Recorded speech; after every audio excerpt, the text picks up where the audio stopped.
저희 교회에서는 이 발판을 해야 됩니다. 제가 키가 작아가지고. 근데 저보다 더 적어서.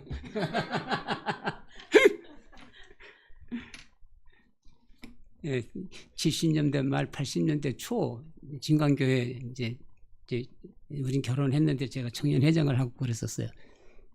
고등부 교사하면서 고등부장하고 나중에 이제 신학교 들어가가지고 청년부 맡고 그때 이제 청년부 했는데 청년부가 저하고 회장하고 여자 회장하고 여자 회장 친구가 셋이서 이제 청년부를 했는데 어저께 다 만났거든요. 윤세창 장로라고 대림교회 장로님이 군대에서 제대하고 우리 전 목사님하고 그러면서 연초에 3명이었던 청년들이 연말에가 30명으로 늘어났어요. 예, 그때 그 진강교회가 참 재밌고 이게 붕했던 그때 그 교회가 신학생들만 9명이었어요. 시골 교회인데도 불구하고. 예, 그리고 저는 이제 목회 따라서 이제 진주로 내려가서 처음 내려가서 이제 우리 식구들만 달랑 4명 내려가가지고 교회를 하나 개척을 해가지고 조그마하게 50평에 그 조립식으로 하나 짓고 이제 다시 5년 반 부목하느라고 이제 서울이랑 시흥이 왔다가 또 내려갔는데 또 진주에 그래서 전 진주밖에 몰라요. 진주에서 26년 목회하고 이제 은퇴를 했습니다. 예, 근데 뭐 언제 서울 한번 안 오느냐고 언제 한번 전화가 왔는데 별로 나돌아다니질 않아요. 서울 나올 일이 없어요. 근데 한 5, 6년 된 것 같아요. 2년 동안 제가 총회 행정재판위원이 돼가지고 건수가 하나 생겨가지고 2년 동안 13번을 오르내렸습니다. 세상 그건 할 일이 아니더라고요. 그 앉아가지고 뭐 변호사 세우고 재판하는 것도 그렇고. 하여튼 그래서 그때 이제 올라올 일이 없는데 어저께 올라왔습니다. 그래가지고 그 진강교회 출신 목사님 두 분 저기 인천에는 그분은 안세기 목사님입니다. 전세기 목사님이시고 또 장로님 두 분 만나가지고 옛날에 그랬던 사람들이 이제 다 장로 되고 목사 되고 그게 이제 보기 좋고 서로 이제 좀 좋고 기뻐하고 하여튼 그런 일들이 있었습니다. 제가 뭐 제 살아온 얘기는 저는 간증 이런 건 하지는 않습니다. 사람들의 어려움도 많고 뭐 교회 하는 것도 어려움도 많지만 다 남들도 다 그렇게 어렵게 하더라고. 사는 거 다 그렇잖아요. 여러분들도 다 나름대로 다 어렵게 살잖아요. 저는 교회를 2개를 건축했습니다. 나중에도 그 맨 땅에다가 이제 교회를 지금 아름답게 이렇게 짓고 이제 은퇴했는데 제가 고생한 얘기를 하기도 전에 그냥 적당히 교회 지은 사람도 뭐 고생 얘기하니까 저는 아예 입 다물고 그냥 가만히 있고 그래서 다 고생하는구나 이렇게 생각을 합니다. 하여튼 이렇게 또 와서 여러분들 만나게 되고 또 말씀 전하게 돼서 또 이분이 또 여러분 아시다시피 목사님들 모셔놓고서는 설교 강의하는 분이잖아요. 언젠가 저한테도 책을 하나 보내줘서 제가 그 책을 읽고 저에게 굉장히 그 설교에 많은 도움을 얻었던 그런 책인데 그래서 한편으로는 목사들 데려다 놓고서는 설교 가르치는 사람 앞에 서가지고 내가 설교를 해야 되는구나 그런 마음도 좀 들고 그래서 조금 마음이 쫄기는 합니다만은 어쨌든 여러분 함께 은혜 나누게 돼서 반갑습니다. 보니까 참 분위기가 참 좋습니다. 저도 이 작은 교회에서 제가 처음 목회를 다 시골 내려서 다 2번 했거든요. 처음에 내려갔을 적에는 가게를 2개를 헐어가지고선 의자 10개 놓고서는 예배 드렸으니까 옥상에 올라가면 십자가 밑에 소금물 이만큼 요새 전 목사님은 알아요.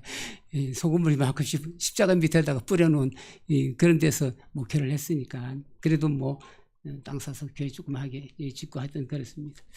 어쨌든 함께 은혜 나누는 그런 시간이 되었으면 좋겠습니다.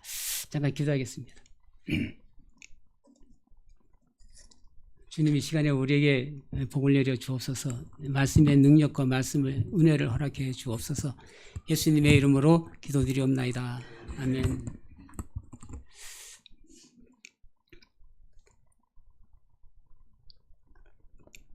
어, 2024년 새해가 됐습니다.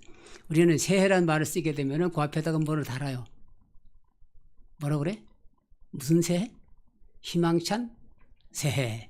그런데 제 나이가 72이 됐는데 저는 여러분하고 상관이 그 나이가 좀 있으신 모르겠지만 호롱불 밑에서 살았던 기억을 가진 사람이에요. 그 다음에 호야라는 게 있었고, 그 다음에 이제 정구 하나 가운데 놓고서 웃방합방 쓰고. 그러니까 그 옛날에 아주 그때부터 지금까지 이 긴 변화를 다 겪었던 사람이 저예요. 근데 제 생각에 해마다 새해가 될 때마다 희망찬 하고 시작했는데 그렇게 희망차지는 않았던 것 같아. 2024년 희망찬 새해인데 제가 보기에는 역시 글쎄 희망찰까? 전쟁 얘기 나오죠. 지진 얘기 나오죠. 기후 문제 있죠. 정치, 사회, 경제. 지금 문제가 많습니다. 근데 그것보다도 더 중요한 것은 우리가 알게 모르게 지금 우리가 어떤 삶을 살아가고 있느냐 하면은 나는 옳고 다른 사람은 다르다. 지금 우리 이렇게 살아가고. 전부 자기 생각이 옳다는 거예요. 이걸 뭐 좀 뮤직하게 얘기하면 포스트 모더니즘이라는 표현을 하긴 합니다만 다 그래요. 내가 옳다 그러면 옳은 거고 내가 그러다 그러면 그런 거예요. 옳고 그런 게 없어요. 또 내가 잘못한 것도 남에게 다 탓으로 돌리게 됩니다. 철저한 이기주의, 철저한 자기중심의 삶을 살고 있습니다. 이 얘기를 성경 어디서 얘기해 주냐면은 디모데후서 3장 1절부터 5절까지 있습니다. 제가 읽어드릴 테니까 귀담아 들으십시오.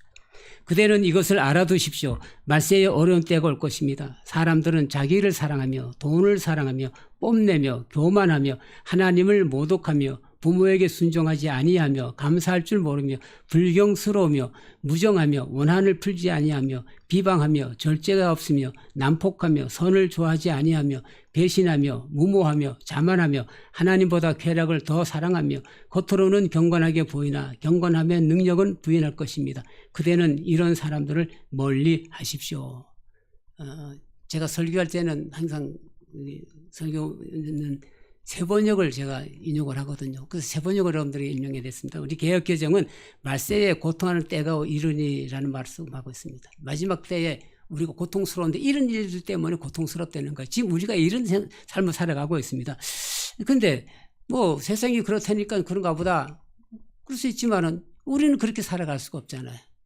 제가 제목을 그래서 그래도 그리스도인이라면 이라고 한 제목을 붙였습니다. 우리는 그렇게 살아갈 수가 없어요. 여기도 분명히 그대는 이런 사람을 멀리 하십시오 라고 말했습니다. 로마서 12장 2절에도 보게 되면 여러분은 이 세대의 풍조를 본받지 말고 마음을 새롭게 함으로 변화를 받아서 하나님의 선하시고 기뻐하시고 완전하신 뜻이 무엇인지를 분별하도록 하십시오 라고 말씀을 하셨습니다. 그러면 자 우리는 어떻게 살아야 할까요? 라는 얘기입니다. 오늘 우리가 읽은 이야기는 포도원 이야기는 예수님께서 말씀하신 비유입니다. 비유라고 하는 것은 어떤 무엇을 그것을 이게 잘 이해하도록 돕는 일종의 예화라고 여러분 이해하시면 됩니다. 근데 대체적으로 성경에는 이 그 비유가 많고 예화가 많은데 거기는 꼭 풀을 수 있는 키가 하나가 있어요. 열쇠가 하나가 있어요. 보통 예화가 시작되기 전에 어떤 얘기가 주거니 받거니 얘기가 있고요. 그 다음에 예수님의 이야기가 들어갑니다. 오늘 본문도 보게 되면 1절인데 하늘나라는 자기 포도원에서 일할 일꾼을 고용하려고 이른 아침에 집을 나선 어떤 포도원 주인과 같아. 이렇게 됐습니다. 그러니까 하늘나라는 뭐예요? 어떤 포도원 주인과 같아.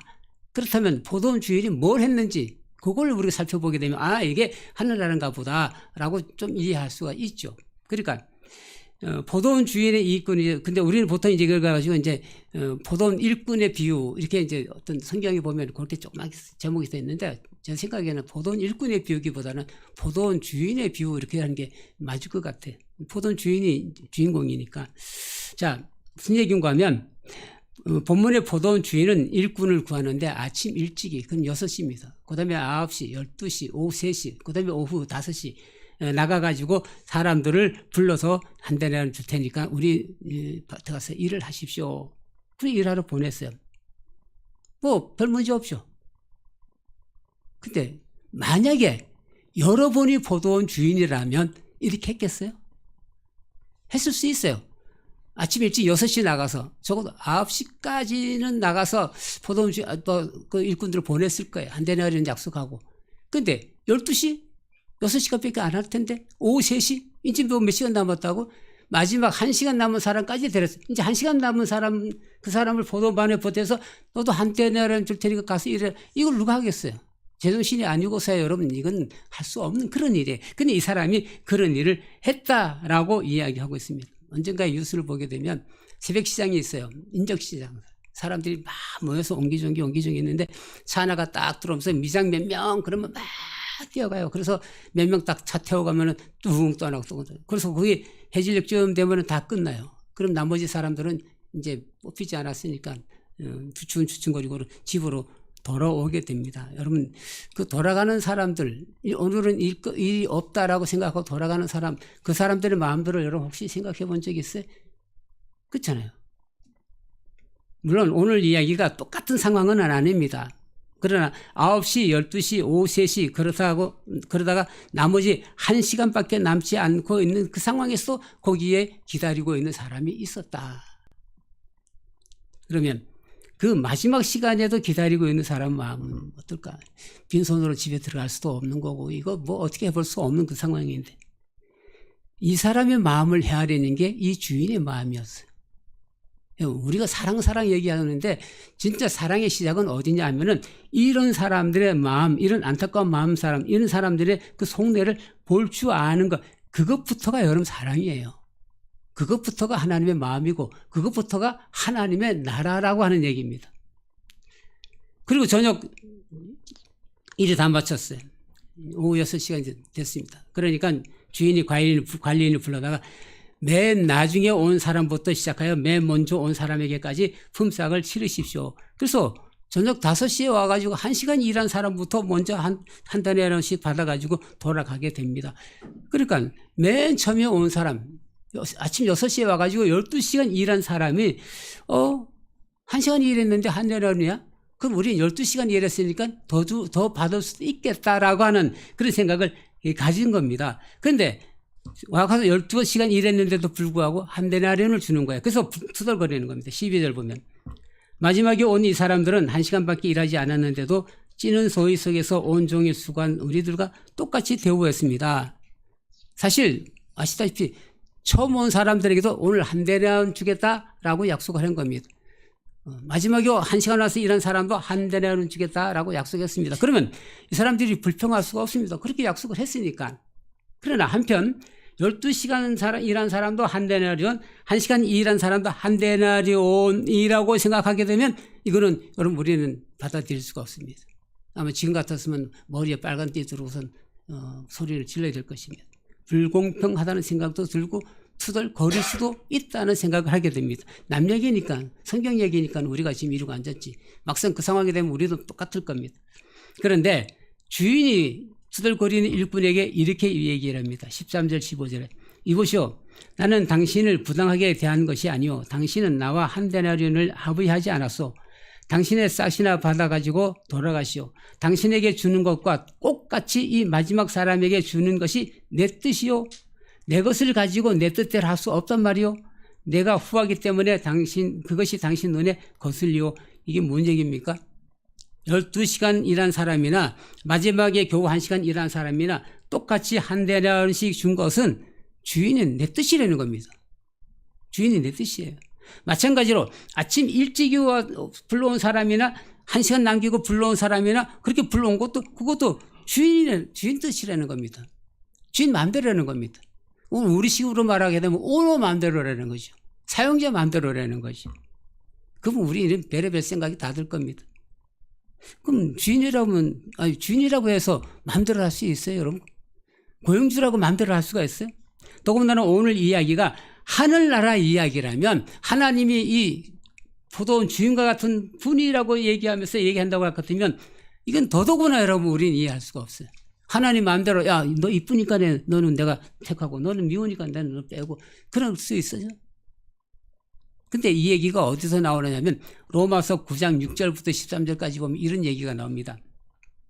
하나님께서 이삭의 맏아들 에서가 아니라 둘째 아들 야곱을 택하셨습니다. 그래서 이스라엘 사람들이 늘 에서의 후손들이 이게 화가 났어요. 이거는 역사 속으로 계속 내려가면서 에서의 후손들이 늘 화가 나 있는 거예요. 그런데 왜 하나님이 그랬을까?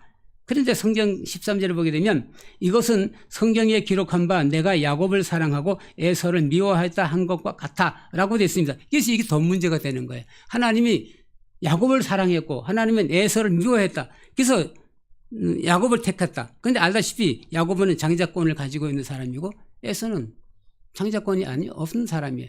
근데 하나님이 야곱을 사랑했기 때문에 장자권을 밀어내고 오히려 야곱을 택했다는 겁니다. 그러면 이건 불공평한 일이죠. 에서의 후손들이 계속 환멸만도 하죠. 그런데 요 얘기에 대해서 14절에는 이렇게 질문하고 대답합니다. 그러면 우리가 무엇이라고 말해야 하겠습니까? 하나님이 불공평하신 분이라고 말입니까? 그럴 수 없습니다. 왜? 15절 16절. 하나님께서 모세에게 말씀하셨습니다. 잘 들으십시오.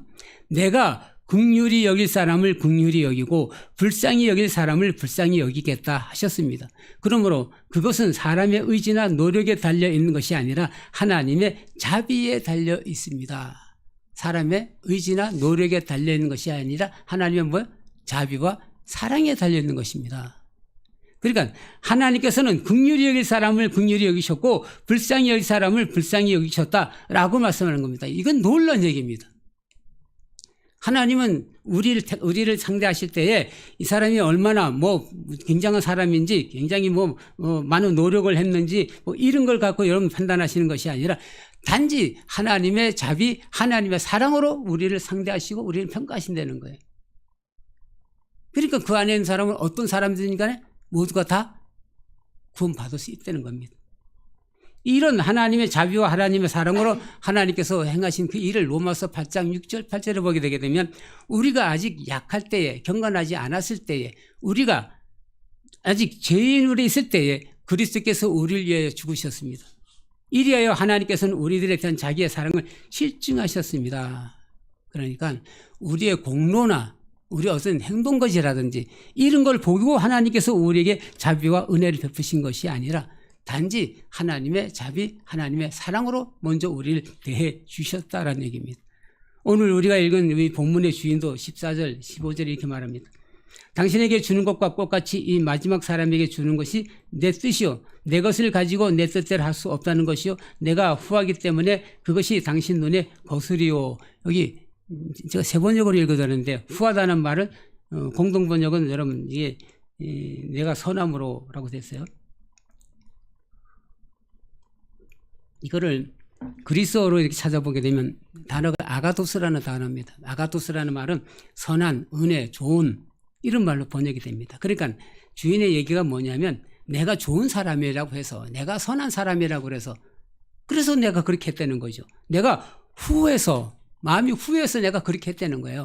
처음 온 사람에게도 한 달란트, 마지막 1시간 일한 사람에도 한 달란트 주는 것, 그 모든 것은 내가 후회해서 내가 그 신께 우리 식을 내가 인심 썼다라는 얘기죠.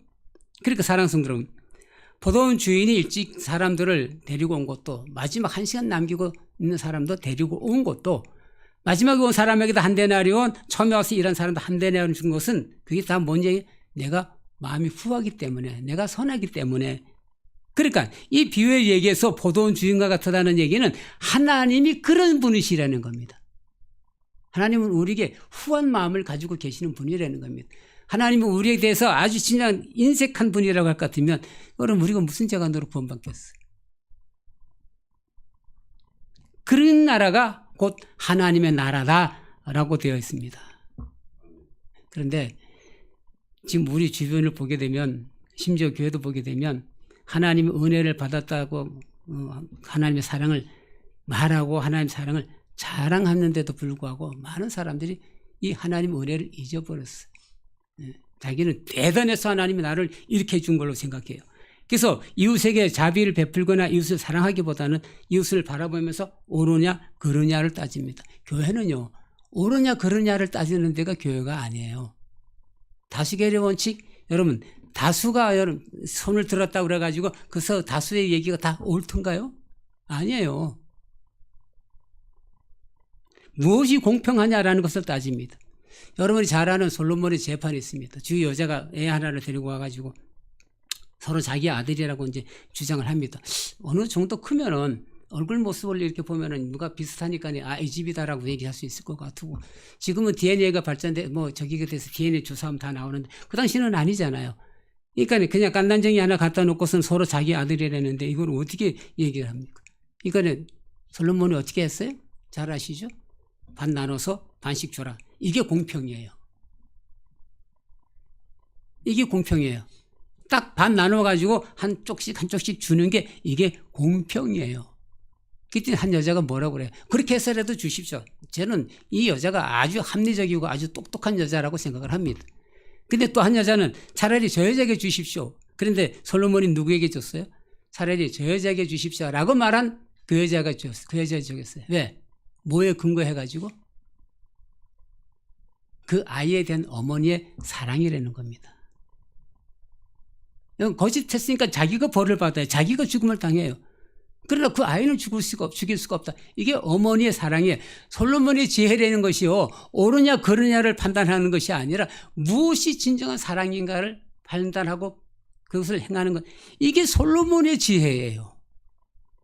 나는 우리 부모님들이 기도할 적에 우리 아이들에게 솔로몬의 지혜를 주시고 다윗의 용기를 주시고 그러면 등골에서 이게 식은땀이 쓱 흘러요. 솔로몬은 어떻게 되는지 아시죠? 그 지혜 가지고 막판에 가서 어떻게 됐는지. 더군다나 오늘 포도원 이야기는 비유입니다. 그렇기 때문에 이 데나리온을 한 품삯 준 데나리온이라는 것을 가지고 돈으로 따지면 곤란해요. 뭘로 따져요? 구원으로 따져서 우리 생각해 보십시오. 예수 그리스도로 믿음으로 말미암아 우리에게 주는 구원으로 생각해 보십시오. 그러면 일찍 일한 사람이나 나중에서 일한 사람이나 똑같이 받는 것도 주님의 사랑이고 주님의 구원이라는 거죠. 하나님의 나라는 일찍 예수 믿은 사람이나 나중에 예수 믿은 사람이나 똑같이 들어갈 수가 있습니다. 다만 사랑이 없는 사람은 그 나라에 들어갈 수 없다는 얘기입니다. 근데 또 하나 이제 이해할 수 없는 이게 있어요. 뒤에 내려가게 되면 포도원 주인이 왜 나중에 온 사람부터 먼저 줬을까? 차라리 처음 사람부터 주고 갔으면 이 사람 다 간두에 갔으니까 나중에 온 사람이 한 데나리온 자기들 거 똑같이 받았는지 모를 거 아니에요. 시비 걸 거 없잖아. 투덜거릴 것도 없고. 근데 왜 하필이면 나중에 온 사람부터 먼저 주었을까? 제가 가지고 있는 성경은 이게 두꺼운 게, 이제 그 안에 보면, 독일 성서공회 해설판이라고 해서 뭐 이만큼 써놓은 거 있습니다. 거기도 뭐라고 써놔 있는데, 그러나 오늘 뒤에 16절에 보게 되면 이와 같이 꼴찌가 첫째가 되고 첫째들이 꼴찌가 될 것이다 라는 말씀이 있습니다. 이거를 참 별의별 방법으로 다 이제 해석을 합니다. 그러나 뭐 어떻든 저는 이렇게 해석을 합니다. 자, 우리가 이 16절을 본문에 비추어서 일찍 포도원에 온 사람을 첫째라고 그러고 마지막에 포도원 사람을 꼴찌라고 일단 정해놓읍시다. 오늘 우리식으로 보게 되면 교회에 먼저 나온 사람을 첫째라고 그러고 나중에 나온 사람을 꼴찌라고 그렇게 합시다. 근데 이 본문에 있는 첫째가 꼴찌되고 꼴찌가 첫째가 될 것이다. 이거는 앞에 있는 절수인데 꼴찌가 첫째가 되고 첫째가 꼴찌가 될 것이다. 이 얘기가 항상 꼴찌가 일단 첫째 되면 계속 첫째라는 얘기가 아니잖아요. 꼴찌가 첫째 됐어요. 그럼 이 첫째가 또 꼴찌 될 수도 있다는 얘기잖아요. 첫째가 꼴찌 됐어요. 그러나 이 사람이 그다음부터는 계속 꼴찌가 아니라 다시 첫째가 될 수가 또 있다는 얘기잖아요. 어떤 상황 속에서 또 바꿔질 수 있다는 얘기예요. 자, 그럼 무슨 말일까요? 만약에 여러분이 부름받아서 아침에 일찍 6시 또는 혹시 9시에 나가서 일하는 사람이라고 한번 이렇게 생각해 봅시다. 근데 일하고 있는데, 저기 보니까 같이 서 있었는데, 늦게 있었던 사람이 그때 부름 못 받았는데, 오는 거예요. 일하러. 그럼 여러분 마음에 어떤 마음이 들겠어요? 저 사람들이 이제 와서 무슨 일을 하겠다고? 나중에 1시간밖에 안 남았는데 또 일하러 사러 오는 사람이 눈에 띄는 거예요. 더 이상하지 않겠어요? 우린 12시간 지금 일하고 있는데 1시간 와서 일하고 저 사람들이 일하고 저건 무슨 일 하겠다고 이제 오고 있는가 불평할 수도 있어요. 근데 여기 있는 사람들은 불평했지만 사실 우리들이 가질 수 있는 마음은 그렇게 함께 기다렸던 그 사람이 일하고 오고 있는 그 모습을 보고 여러분 우리 마음이 기뻐야 돼요. 우리는 먼저 부름받았고 나중에 떨어져 있던 그 사람들을 두고 오면서 안타까운 마음을 가지고 온 사람이라면 그때 오는 사람을 보고 기쁜 마음이 생겨야 되는 거예요. 저 사람들도 오는구나. 저 사람들도 오는구나.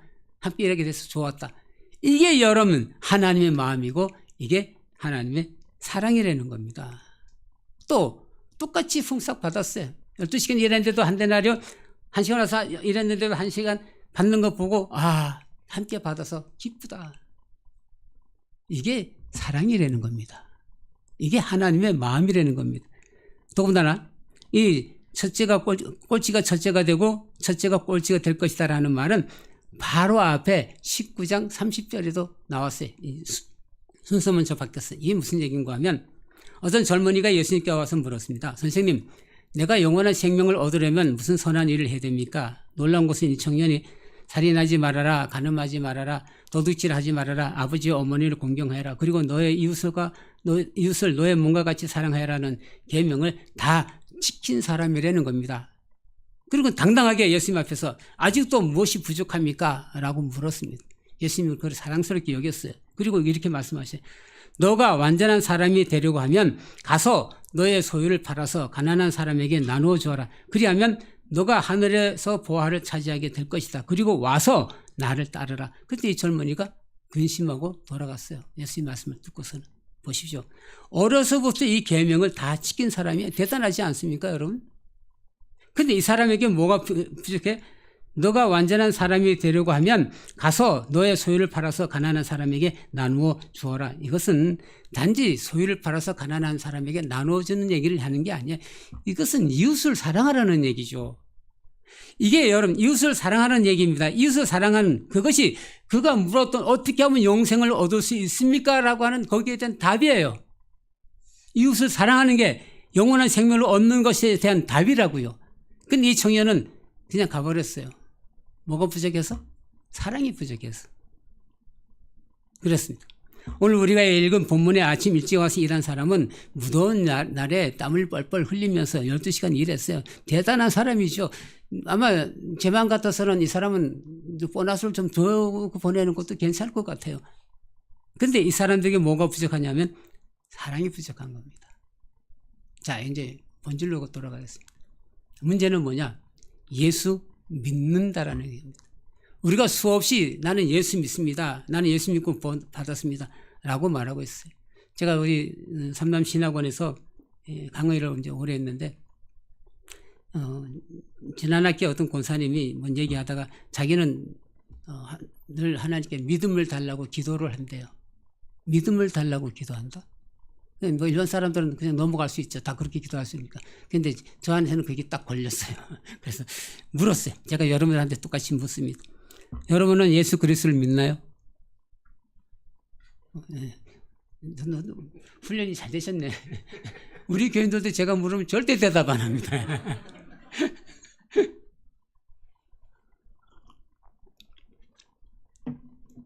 어떤 말을 대답을 해도 틀리지 않아요. 근데 어떤 대답을 해도 틀려요. 물었어요. 예수 그리스도를 믿나요? 예수 그리스도를 믿음으로 구원받았다고도 믿나요?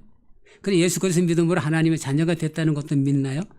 그럼 믿음이 있는 거예요? 믿음이 없는 거예요? 여러분 거기에 대해서 여러분 아멘 했다면 여러분 믿음이 있는 사람이에요. 근데 또 뭘 믿음 달라고 그래요? 다른 믿음 있어요? 있어요. 놀랍게도. 많은 교인들이 다른 믿음이 있어요. 그게 뭔 믿냐면 내가 바라는 것이 이루어진다고 믿는 믿음이에요. 이 성경의 근거가 히브리서 11장 1절이에요. 믿음은 바라는 것들이 실상에 보이지 않는 건 증거니 믿음은 바라는 것들이 확신이 보이지 않는 것들이 증거입니다. 그리고 거기에 보면 알다시피 아벨로부터 시작했고 수많은 믿음의 사람들의 이야기들이 쭉 넘어갑니다. 대부분의 많은 사람들이 이 얘기를 설명드리면 아브라함 얘기를 하는데 저는 노아 얘기를 해보려고 합니다. 자, 하나님께서 노아에게 엄청난 홍수가 있을 거라고 그러니까 산 위에 방주를 만들라고 그렇게 말씀을 하셨어요. 근데 노아가 도무지 이해가 안 되잖아요. 하늘은 퍼놓고 언제 비 올지도 모르고 산에도 또 어떻게 방주를 만들. 그렇다고 해서 여러분 성경에 노아가 하나님께 나가서 하나님 도무지 제가 이해할 수가 없는데 저에게 믿음을 주십시오. 저에게 믿음을 주십시오. 믿음을 달라고 기도했다는 얘기가 있어요? 아니에요.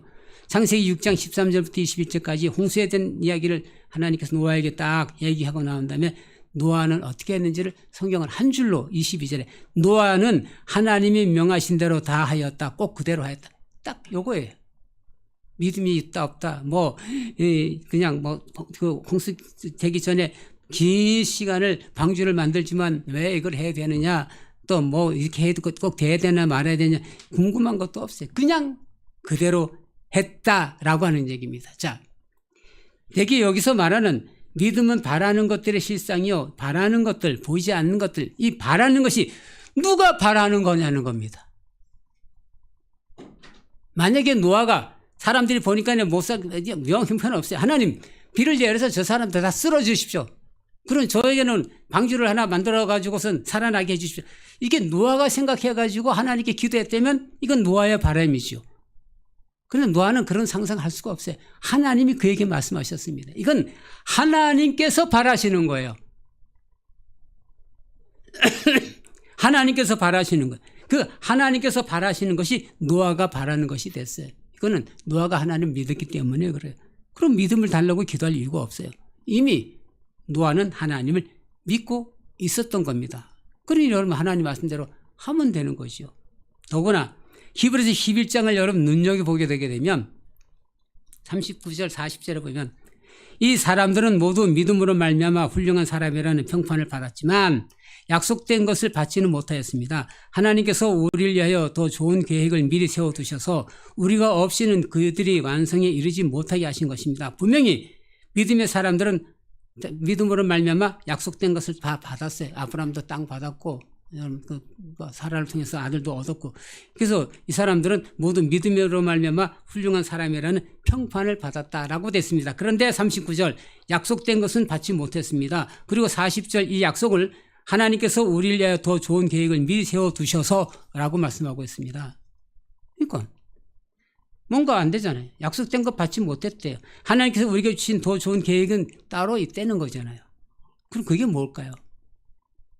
그리고 11장 끝났어요. 그리고 12장, 히브리서 12장 1절부터 3절까지 이렇게 이어집니다.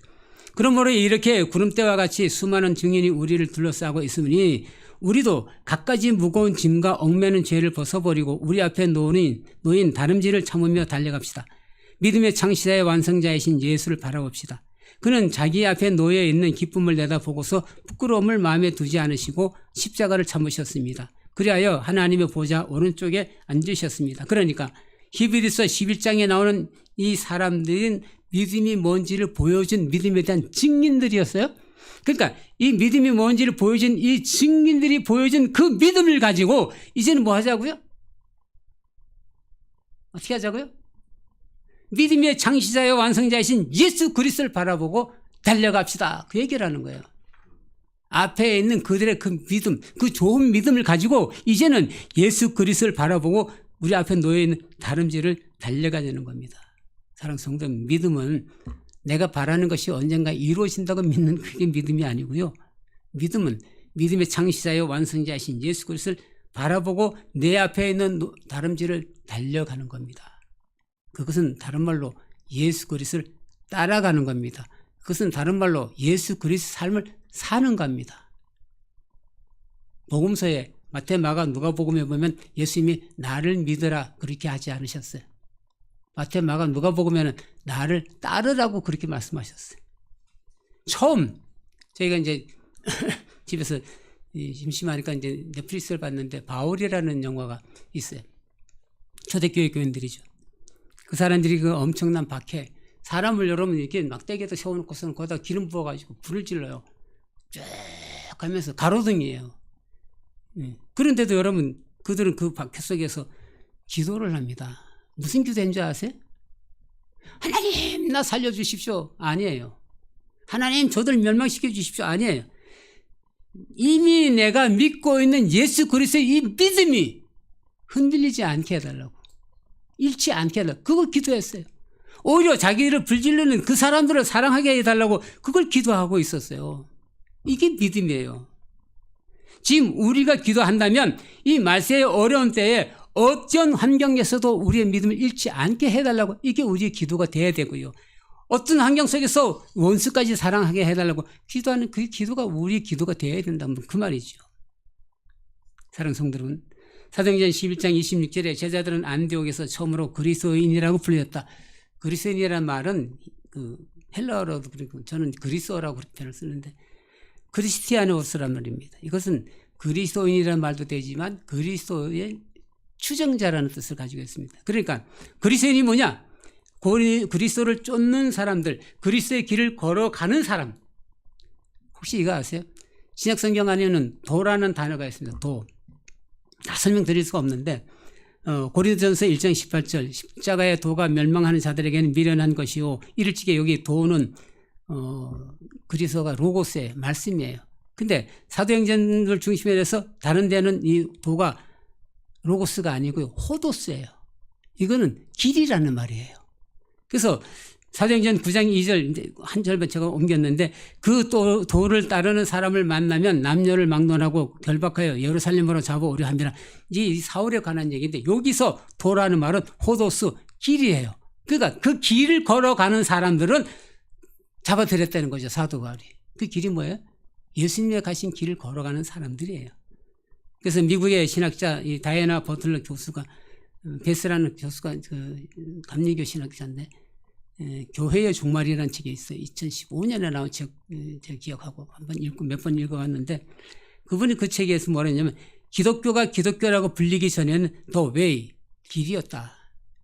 지금 우리 기독교라고 부르잖아요. 기독교에 대한 감리회. 근데 그때는 기독교가 아니라 길이라는 거예요. 그래서 그리스도인들은 뭐냐면 the way of people, the people of the way라고 그렇게 불렸다는 거예요. 길의 사람들이라고 불렸다는 거예요. 그러니까 예수 믿는다라고 하는 그리스도인들은 예수 그리스도께서 말씀하시고 사신 그 길을 따라가는 사람들이었습니다. 가장 분명한 것은 마태복음 16장 24절 누구든지 나를 따라오려거든 자기를 부인하고 자기 십자가를 지고 나를 따라오라 그런 얘기입니다. 사랑하는 성도 여러분, 기독교는 종교가 아니에요. 근데 대부분의 많은 사람들이 기독교를 종교로 여겨가지고 종교 생활만 잘하면 그러면 아주 대단한 신앙가라고 그렇게 얘기하게 되는데 아니에요. 기독교는 종교가 아니라 기독교는 관계라는 겁니다. 그렇게 예배를 드리고 기도하고 성경을 읽는 것은 마태복음 28장 20절에 예수님께서 내가 너희들에게 명령한 명령을 가르쳐 지키게 하고 그 가르쳐 지키게 하라는 그 명령을 배우고 듣고 그것을 실천하는 게 이게 우리 신앙이래요. 그 실천이라는 말은 뭔 말이에요? 요한복음 15장 12절에 예수님께서 말씀하신 것처럼 내 계명은 이것이다. 내가 너희를 사랑한 것 같이 너희도 서로 사랑하여라. 그거를입니다. 근데 웨슬리는 이걸 가지고 디사이플이라는 단어 쓰게 되는데 훈련이라는 단어 쓰게 되는데 훈련이라는 것은 제자 훈련 이런 훈련이 아니고 매일매일 우리 삶 속에서 반복되는 거. 매일매일. 성경에서 이제 하늘 가는 길을 발견해서 웨슬리는 하나님 은총에 대한 얘기를 했어요. 그래서 두 가지를 우리에게 이제 당부한 건 뭐냐면 하나는 몸과 마음과 뜻과 정성을 다해서 하나님을 사랑하는 것. 이건 경건의 행위고요. 그리고 내 이웃을 영과 같이 사랑하는 것. 이게 자비의 행위예요. 그런데 하나님을 향한 경건의 행위와 이웃을 향한 자비의 행위를 우리가 살아가는 날 매일매일 하루하루 이 두 개를 의도적으로 실천하면서 살아야 된다. 그래서 경건의 삶과 자비의 삶이 체질화되어야 된다. 그게 의리 그렇게 돼야 된다는 거예요. 의도적인 게 아니라. 그렇기 때문에 믿음이라고 하는 것은 뭐냐? 이 사랑을 날마다 실천하며 살아가는 것입니다. 제가 어저께 저녁에 여기 왔는데 제 눈에 딱 띈 글이 저 안에 있어요. 저 앞에 뭐라고 됐어요? 여러분이 써봤으니까 한번 읽어보세요. 예, 저게 신앙이에요. 저게 믿음이에요. 우리의 삶으로 예수를 말하는 거예요. 그게 뭐예요? 사랑의 삶이에요. 기억하십시오. 바울께서 이 할례를 받아야 하나 말아야 하나 논정 벌이고 있는 갈라디아 교회에 보낸 편지 가운데 5장 6절에 이렇게 기록했습니다. 가장 중요한 것은 믿음이 사랑을 통하여 역사하는 것입니다. 믿음이 사랑을 통해서 일하는, 역사라 그러니까 뭔 말인지 잘 모르겠는데 사랑이 일하시는 겁니다. 이제 우리의 믿음은 그냥 믿습니다가 아니에요. 우리의 믿음은 사랑을 통해서 일하는 믿음이 되어야 되는 겁니다. 그러면 성령께서 우리의 지혜와 능력을 주실 것입니다. 왜? 하나님의 뜻을 이루어가고 있으니까. 건강한 교회에 대한 얘기를 제가 많이 했어요. 제가 우리 교회가 작아도 건강한 교회, 앞에 작은 자를 붙였어요. 이 건강한 교회는 뭐냐면 아까 얘기했던 베스 교수도 그렇게 말했지만 어떤 제도나 어떤 그 조직이나 어떤 건물 얘기하는 게 아니고요. 건강한 교회는 사람들의 자아가 사랑으로 엮여져서 하나님과 함께 서로서로 함께 관계성의 공동체를 갖는 게 이게 건강한 교회라는 겁니다. 제가 우리 아들 보고서는 이제 전화하면서 지금 부모로 있는데 아들 큰 교회 하려고 생각하지 마라. 그래서 이제 건강한 교회를 제가 계속 강조하고 있습니다. 지금 만약에 제가 다시 목회를 한다면 딱 이런 교회 했으면 좋겠어요. 여기 이렇게 도도 앉아갖고 그래서 첫째하고 꼴찌하고 서로 사랑하고 어우러져서 그러니까 베스 여사가 얘기한 얘기인데 여럿이 어우러진 하나의 공동체가 되는 것 이게 교회라는 겁니다. 사랑하는 성도 여러분 2024년 새해를 맞이했습니다. 아마 많은 계획과 다짐이 있을 겁니다. 이제 이래야 되겠지 뭐 그런 생각 가지고 있을 것입니다. 저는 이 시간에 여러분들에게 당부하고 싶습니다. 어떤 상황 속에서 여러분 이것을 기억하십시오. 그래도 내가 그리스도인인데 어떤 상황 속에서도 그래도 내가 그리스도인인데 그리고 사랑으로 사십시오. 그래서 사회가 경제가 나라가 대통령이 어떤 대표가 이런 사람들이 우리의 희망이 되는 것이 아니라 그래도 예수 그리스도의 사랑을 품고 예수 그리스도의 사랑을 품은 우리가 오히려 가정과 교회와 세상에 희망이 되어주면 되잖아요. 그게 우리 그리스도인이 해야 할 일이 아닌가요? 목사님 우리가 어떻게 아닙니다. 할 수 있습니다. 왜? 우리는 그리스도인이기 때문에 그렇습니다. 우리 세 번만 한번 같이 해보겠습니다. 그래도 내가 그리스도인인데 시작. 그래서 내가 그리스도인인데 그래도 내가 그리스도인인데 기도하겠습니다. 하나님 2024년 희망찬 새해를 맞이했습니다. 그러나 우리의 환경은 그리 희망차지 않습니다. 저희는 성경에서 말씀하신 말세의 어려운 때 말세의 고통을 겪으며 살고 있습니다. 그래도 그리스도인으로 살려고 하지만 심지어 우리조차도 이 시절에 휘말려서 그렇게 사는 것이 당연한 듯 살고 있습니다. 저에게 성령의 지혜와 능력을 주옵소서. 어떤 환경 속에서 그래도 내가 그리스도인인데라는 분명한 정체성으로 살게 하옵소서. 무엇보다 배려할 줄 알고 사랑하는 삶을 살게 하옵소서. 주님의 말씀과 행하심을 따라 살게 하옵소서. 이제는 나로 말미암아 우리 가정이 우리 교회가 우리 사회가 희망이 넘쳐나게 하여 주옵소서.